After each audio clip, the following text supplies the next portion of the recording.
Good morning. This is the Smacktalking Amigos second show, coming to you live from not quite a WWE arena, is it? No, no. Outside a gym where we found some space to talk to you about wrestling this week. We've got the official WWE Championship belt. children's size, of course. Yeah. Which looks about the right size for me at 28. Yeah. So that's perfect. First thing we wanted to get onto straight away was Backlash, and of course we did our predictions last week, and the winner of our predictions for the first round is you, Kian. 1-0. So you get this, I think. Oh, thank you. 1-0 in prediction scorelines. Yeah. How does it feel? Yeah. It Good? feels good. Yeah. I just thought they were the most natural predictions. I didn't think you could make AJ lose another title match so early into his career, and I just thought everything else fitted in. And we spoke about Becky winning the Women's Championship last week. She was great. Yeah, the match was great in the whole. I loved Alexa Bliss, Harley, of Suicide Squad little gimmick. I just loved the whole women's six-pack challenge. I think for me, it was probably the best women's match we've seen on WWE TV. Not NXT, but WWE TV for quite a while. Yeah, probably the only one challenging it would be the WrestleMania Triple Threat. Mm-hmm. But other than that, yeah, it was Okay. good. All 6 wrestlers came up with a point why there should be women's champion, but in the end, I even predicted who the last 3 were going to be: Nikki Bella, Carmella and Becky Lynch, and I predicted Becky was going to be in Carmella. And do you know what? Overall, the show was a real success.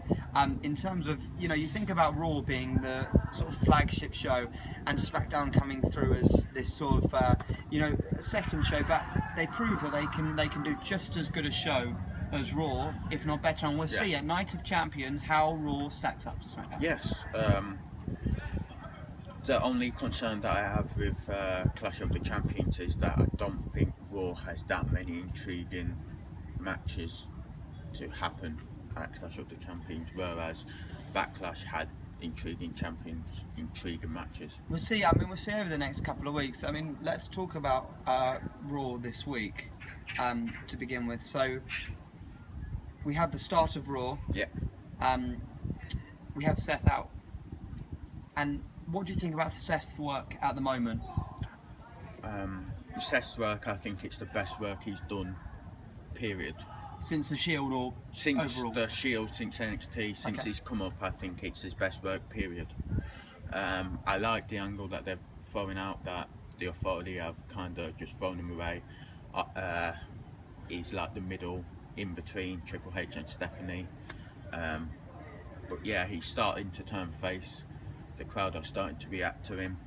And you know what, you were talking about them pushing this angle between Steph and Seth, perhaps having not quite a love triangle with Triple H, but like there's something there. Yeah. And I think you could be right. Yeah, I don't think it will be one of these fast angles that happens like we will see a match at Survivor Series. This will culminate over time to potentially a match at WrestleMania. Between Triple H and Seth Rollins. I agree. So we've got, we had that KO obviously comes out, and we've been impressed by his promo skills, but by particularly the continuation of his story arc at the moment. I actually think having the championship on Kevin Owens, rather than, of course, the unlucky Finn Balor, opens up a lot more stories. Yes, it does. I was reading on an article this week that if Finn Balor was fit, that they would still go down the same route, have Finn Balor, Kevin Owens, and then bring Chris Jericho into it storyline. I think Kevin Owens is the right person to have. Does he lose it at Clash of the Champions? Kind of takes away a bit of the nostalgia effect, a bit like when Zack Ryder won the IC title at Mania. They took it off him the very night afterwards. Kevin Owens, WWE and Vinnie McMahon are very big on indie stars at the moment. you can see that with AJ Styles, with Kevin Owens, with Rhino. Sami Zayn as well. Yeah, with Rhino and Heath Slater, you could even put them into the Indies mix.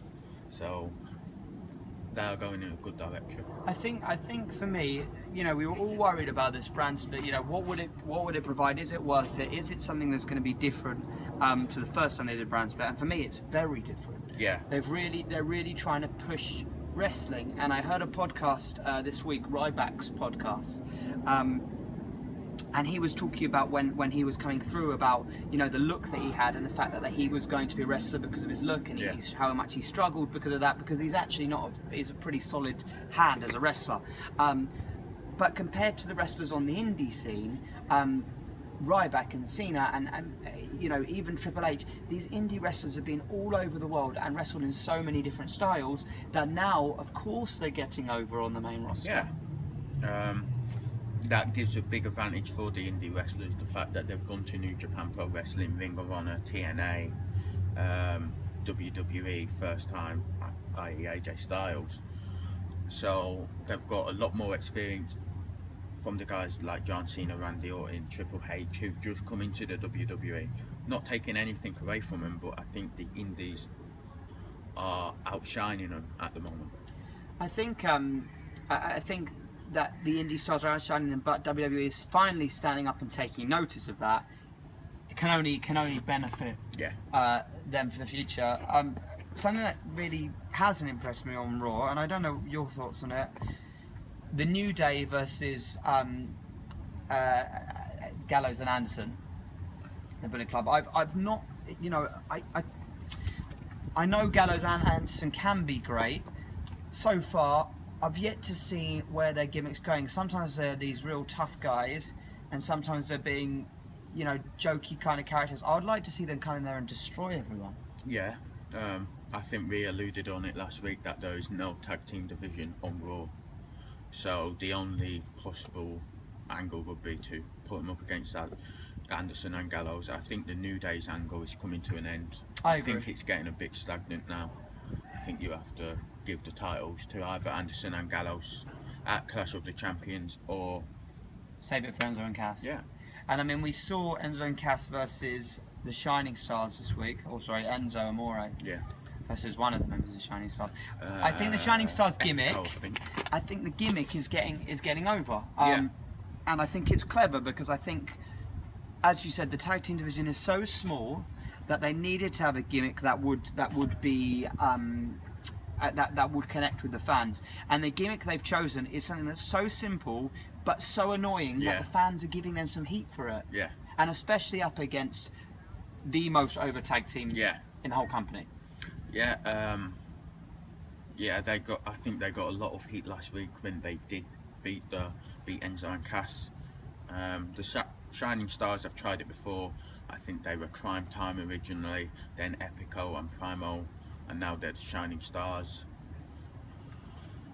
They could be a good, annoying tag team, if you get what I mean. Well, and a tag team that can go up. I mean, they're without a doubt very good athletes, and their moveset is exciting, so they could go up against anybody. And I mean, if you look at Gargano and Ciampa in NXT, or TM61 or whoever in NXT, to bring them up onto the main roster, Epico and Primo are pretty good hands for them to go against. I can't see them winning a title ever.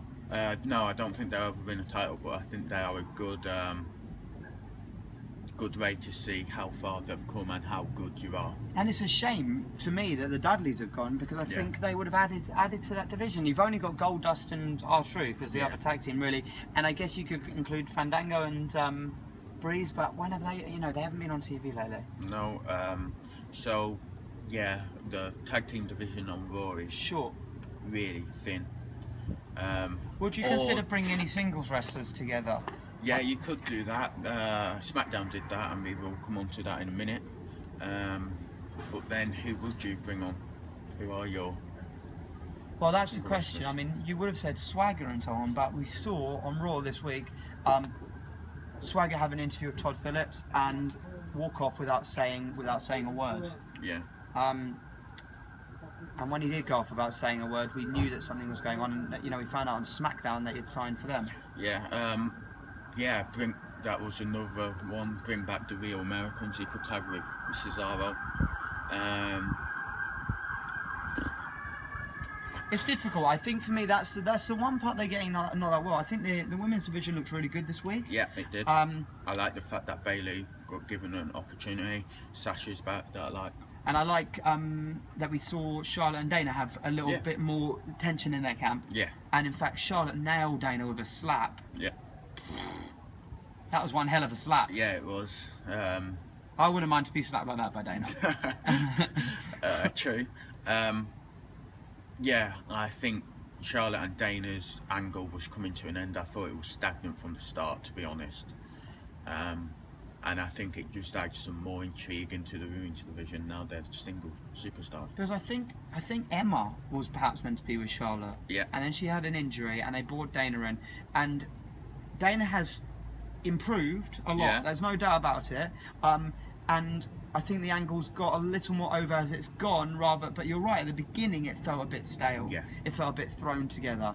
Of course, the other part of the women's division we saw was Nia Jax destroying Alicia Fox.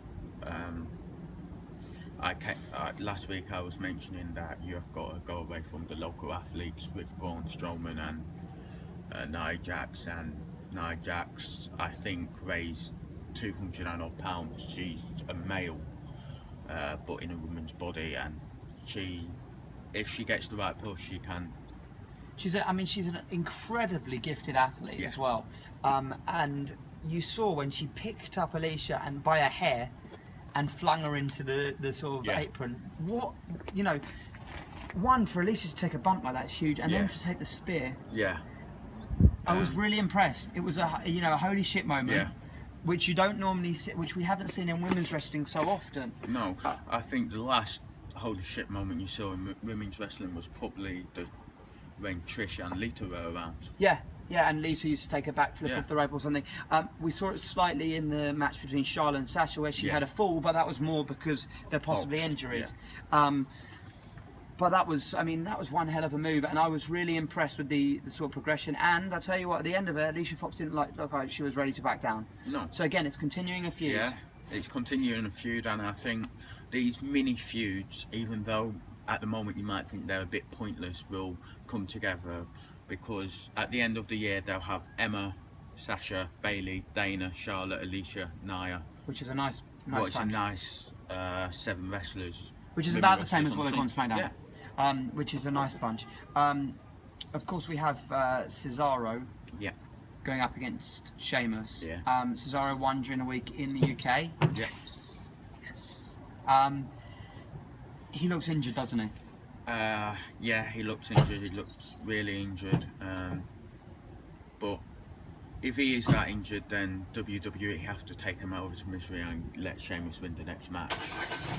I think he took a fall on his shoulder that he had surgically reconstructed, and then that was the match that Sheamus went 3-0 up on.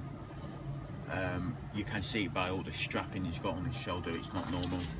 He's a bit, for someone that's so athletic, he looks a tiny bit sluggish at the moment, and I know that Cesaro could put over anything. Yeah. So that might be why it is. But I must say, with Cesaro, you've just got to hope he's not putting himself in more injury to get an opportunity, or because management is turning around to him and saying to him, well, you need to try harder in order to get an opportunity, because he's tried hard enough. Yeah, he's tried hard enough. I've called countless times over the last 2-3 years for Cesaro to be given the opportunity, because I think he'd be a great world champion. He's so over with the fans, probably more over as a face with the fans than any face on Raw at the moment. I'd agree with that.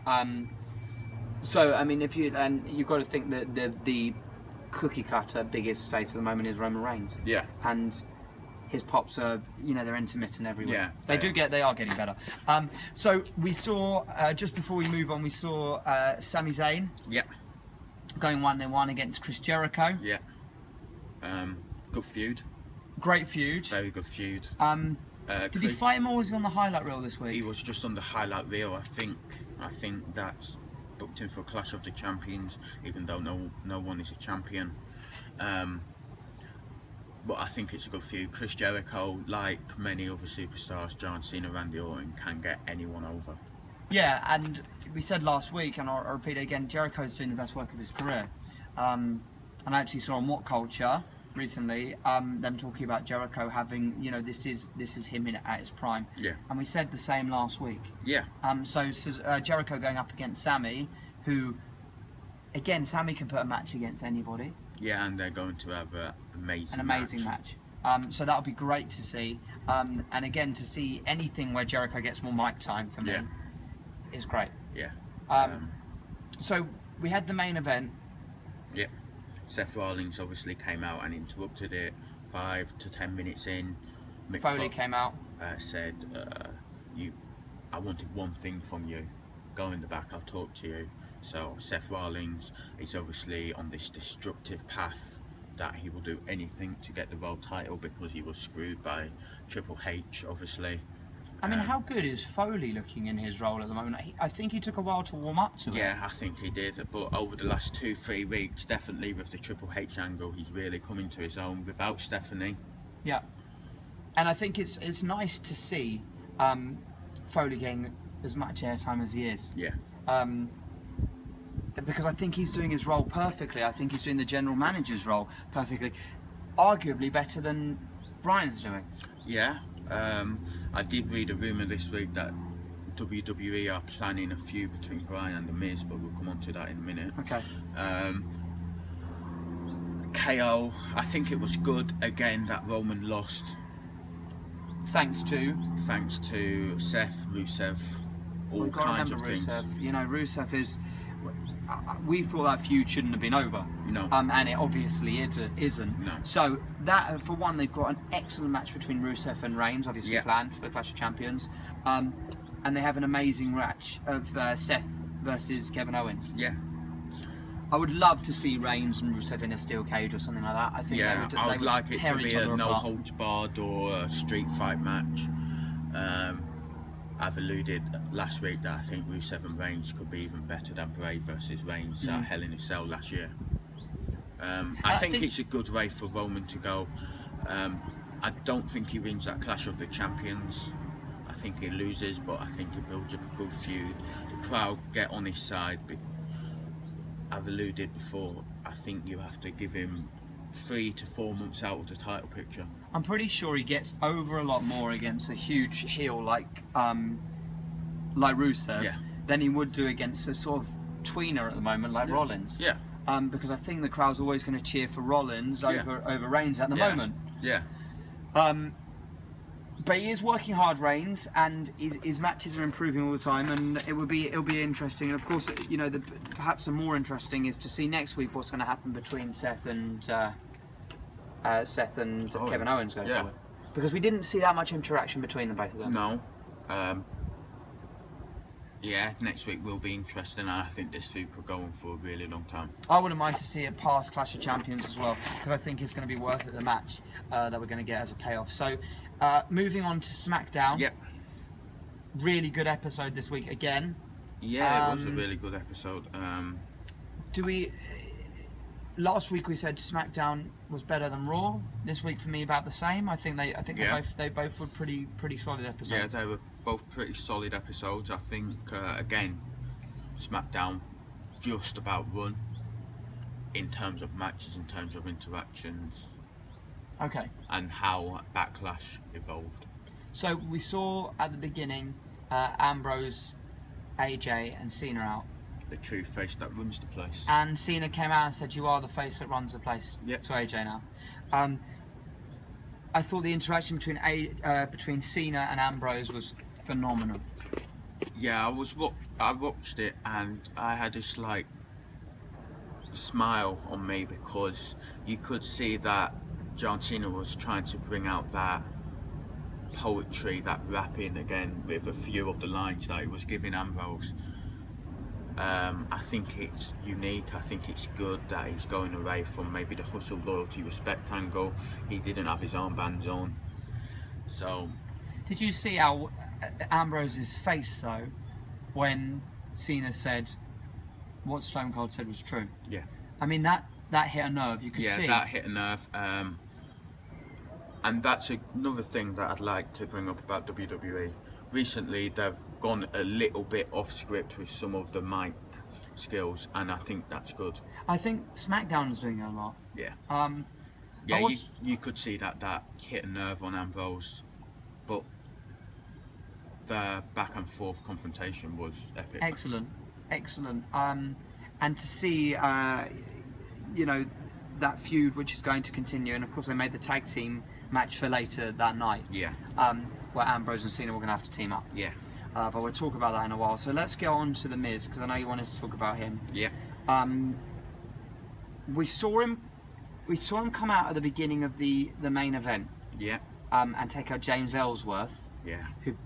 Who, I mean, he took him out with some vengeance. Yeah. I mean, I know that we realise that WWE is all scripted, and we realise that the wrestlers take some bumps, but the way that he was beating on Ellsworth was, I mean, he put something extra into that, didn't he? Yeah. I like the Miz's storyline at the moment. It's like, I don't really get the gratitude that I deserve. I should deserve a title opportunity, but I like his. So you're the king of rumours. Yeah. The king of rumours. What does he say about The Miz and Daniel Bryan? The king of rumours says that they are going to have a feud. It is in the pipeline. They want to work up towards it.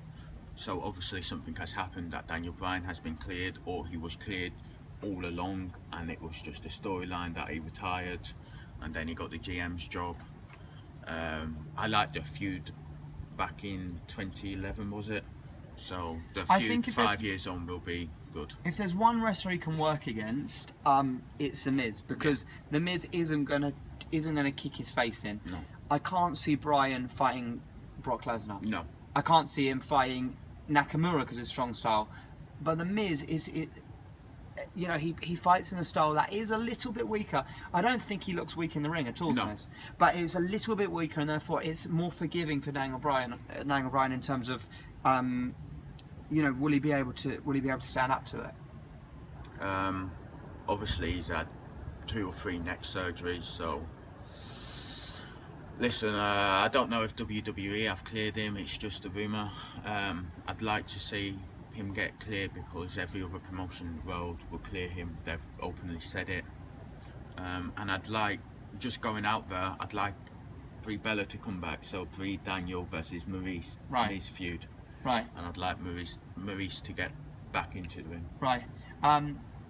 I think that feud can rumble on. I think that what The Miz is doing is great. Again, Ziggler wants another shot. Yeah. And The Miz turns around. I mean, it's sensible. Yeah. You know, if you're going to turn around and say to them, one more shot. And I think Ziggler's an amazing wrestler. Yeah. But he's lost. Yes, he His has. past 2 matches where he says he's going to win, he's lost. Yes. You know, if he would have beaten The Miz or beaten, was it AJ? Dean. Or beaten Dean, you would have said okay, but he hasn't done anything to warrant another title shot at the moment. No, he hasn't warranted anything. The IC title is interesting, because I think you could give it to someone like Bray or Randy at Backlash. Give them the opportunity, because Randy's and Miz's mic feud on Miz TV just before SummerSlam was good, and I think Bray Wyatt deserves a title opportunity. You said that for a while, but it will be interesting to see Bray and Randy this upcoming one, because obviously we didn't get to see the match that we wanted to see, and we saw the returning Eric Rowan this week. Yeah. I'm sure we will see the returning Luke Harper soon. Yeah. Bray needs a title. Yeah, Bray needs a title. Needs a title, or he needs a faction. For me, I think Bray can stand on his own feet with a title, but without a title, I think he needs, you know, almost like the Undertaker with the Brood. He needs people working underneath him that he can be just the puppet master behind. Yeah. And this might be cold-hearted of me, or maybe because he keeps losing the big matches to Cena, to Dean, to Roman, to Kane, to The Undertaker. Maybe it might be best for him if he does leave. And go to TNA. to TNA or Ring of Honor or something like that. Just somewhere a bit different. So your battery's low, isn't it? Yeah. That's what I reckon now. Yeah, it would be interesting to see him there. I mean, you could see him doing a lot of good work there as well, especially in TNA, which looks really good. I would like to start, talking about TNA a little bit in these podcasts if we get a chance to. So, we've got to talk very quickly about the women on SmackDown. The new number 1 contender, who is Alexa Bliss. Yeah. Who neither of us predicted to win at Backlash. But we did say that she's improved a lot. Yeah, she has improved a lot. She's a fantastic wrestler. She's got a fantastic physique. She's 40 odd kilograms, I think, and the way that she moves in the ring, she can go up against anyone. Yeah. And it's going to be a great feud. Last Fire versus Bliss. Well, and it'll be nice to see Nikki Bella continuing her feud with Carmella. Yeah. And then Alexa Bliss with the Irish last kicker, and I think that match will be phenomenal. Yes, it will. Do you think that they're going to have the other two against each other as well? Yes, I think they're going to have the other two against each other as possibly number 1 contenders match. Okay. Because that's something they've brought in. They're very big about since the draft. Absolutely. Number 1 contenders matches. Absolutely, and of course we have Eva Marie to come back as well. Yeah, we have Eva Marie to come back, but does she get over with the fans? That's another question. Yeah. I think she at the moment she's got a massive amount of heat for very little reason. Yeah. But it's good. It's good. Let her start with that heat. Yeah. Let her become hated. Yeah. And work with her. I want to talk about the main event. Yeah. Very briefly, particularly the end of the main event. Yeah. So we had a great match. Cena hits the F5. The FU. Yeah. They don't call it that anymore. The attitude adjustment. Cena hits the attitude adjustment. Yeah. Gets a pin 1, 2, 3 on the Miz. Yeah. Hits the ring. Ambrose dirty deeds. Takes Yeah. out Cena. There's heat between them through recent times. Ever since Seth sold out and joined the Authority, there's been heat. 2013, 2014, I think it really culminated. Together they could have an amazing match, but all three of them, that is going to be one hell of a match at No Mercy. What do you think they're going to? I mean, Shane said he put Dean in there as well. Do you think Dean deserves another shot, or do you think it should have been Cena AJ? I would have liked Cena AJ just on its own, but Dean deserves another shot because he did get low blowed to lose the title. So I think, for me, just to have Cena back on the show this week was great, and I think his feud against AJ, they've had such careers that have run so parallel to each other, but at the same time been so often different directions. That it's been amazing to see them feud together as well. Yeah, it has. They've put on 3 top quality matches. The last one at SummerSlam, where Cena left his Pussy Loyalty Respect armband in the ring, and he come back and he started to rap again. He annoyed Dean Ambrose. That's going to be a great back and forth mic segment for the next 2-3 weeks until Backlash. And alongside AJ stirring that up. AJ will just be the puppet master of that, just stirring it up. Which is all he needs to do. Yeah. I don't want to necessarily finish on Cena because we finished on Cena last week. Yeah. The last thing I just want to talk about is, of course, Jack Swagger came to SmackDown. Yeah. Cut a really, really solid promo. Yeah. I think it's good for him. He could be one who potentially challenges The Miz. Yes, yeah, I think for the he IC could title. definitely challenge The Miz. I think it's good for him because I think SmackDown is the brand that wants superstars who aren't exactly the biggest to go, and they will blossom up. Well, they his grow, career, and we've got to remember, Jack has already been a WWE champion. Yeah. Last thing to end on a real high, Rhino Heath Slater, he's got to sign his contract in the ring. Double ride, baby. Double ride, baby. My favourite person to see in WWE at the moment is Heath Slater. Yeah, and I think he just goes in tandem with Rhino. I think Rhino is an amazing wrestler. I think the gimmick that he puts on with Heath is hilarious. Yeah. Hilarious, and you could see him holding the titles for a while. Yes. The next champion, I want to see a feud between them and the returning American Alpha when they come back. Do you think you would put Alpha in straight away, or would you put it a heel tag team? Would you look at the Usos?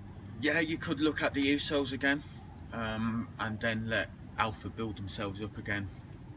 Yeah.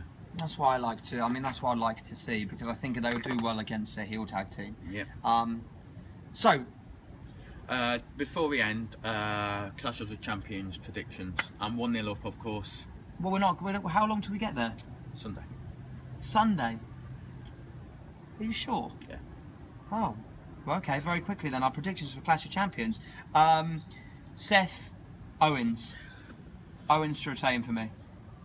Seth. Okay. All right. Rusev, Roman. Roman. He needs a victory. Rusev for me. Really? Another loss for Roman. Okay. Sasha, Charlotte. I feel like Bailey's going to be added into it at some point. I just got a feeling. If it's Sasha, Charlotte, I think Charlotte goes over. If it's Bailey, Sasha, Charlotte, I can see Bailey winning it. Okay, if it's the triple threat, Bailey will win. If it's the two of them, Sasha. So we're different each time. And the New Day versus Anderson and Gallows. I think the New Day retain. Anderson and Gallows, sorry. Really? Sorry, I'm going. So you're going to take the tag team title off, and then the New Day, they go on. Would you split them up? Would you disband them? I don't think you can split them up, because the tag team tournament is so thin. Yeah. At the moment on Raw, you can expand it, but it's going to take time. Yeah. It's going to take time. Yeah. We've been the Smacktalking Amigos. Please do find us online. Where are we? We are on the YouTube channel, Smacktalking Amigos, at Smacktalking Amigos on Twitter, and I'm going to put out a Facebook page later today. Excellent, guys. Thank you for watching, and we'll see you again next week. See ya.